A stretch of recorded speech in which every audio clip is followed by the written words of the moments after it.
Once we beat back the virus, China must be held accountable. Their hostile government cares more about optics than the lives of not only their own citizens, but the world community. This massive cover-up in the critical early stages of this disease, frankly, unforgivable. It is an indisputable fact that China lied.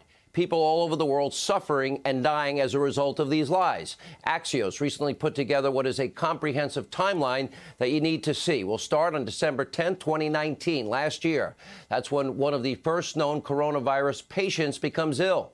Then on December 27th, Wuhan health officials determined a new type of coronavirus was spreading. 3 days later, on social media, a top director at the Wuhan Central Hospital tried to warn the public about this dangerous new disease and how it was spreading from person to person.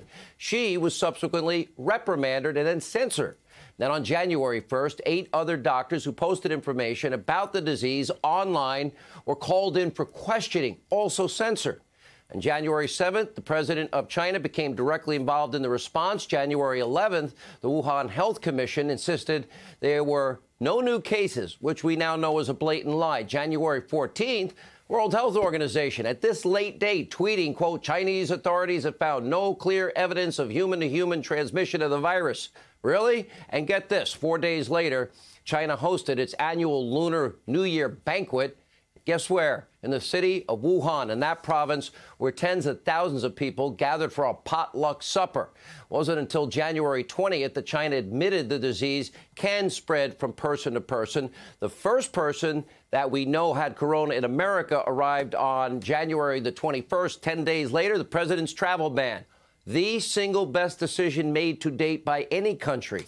It gave us time, saved countless thousands of Americans from contracting the virus, and likely many deaths. Now, by the way, at that point, it was too late. COVID-19 had already spread to South Korea. A day later, first case confirmed here. That's the 21st I was just talking about. Probably already multiple cases in Italy, which we now had discovered had direct flights from Wuhan, that province, and a large Chinese population working in their textile industry. For weeks, China could have sounded the alarm. Instead, they lied. They tried to cover it up, and they had massive potluck celebrations at the epicenter of this disease. And now China's government, now they're spreading baseless conspiracy theories, blaming the U.S. military for the spread of the disease. They're even proliferating an insane talking point that using the word China or Wuhan virus to describe the Wuhan virus is racist. And, of course, many social justice warriors and the media mob, they're not particularly concerned that much about health. No, they want political correctness even at a time like this, unwittingly echoing what is a Chinese propaganda talking point. Take a look.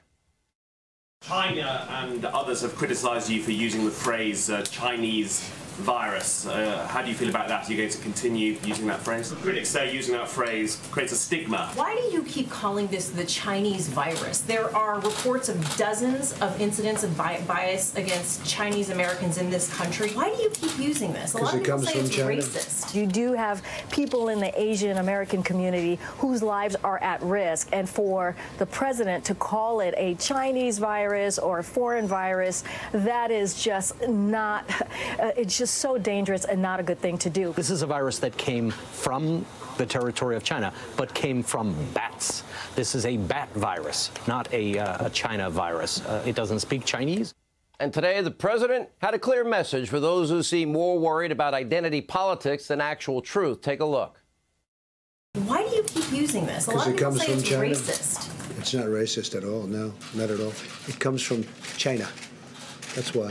Comes from China. I want to be accurate. About Chinese Americans please, John. Please. The AIDS behind you. Are you comfortable with this term? I have great love for all of the people from our country, but as you know, China tried to say at one point, maybe they stopped now, that it was caused by American soldiers.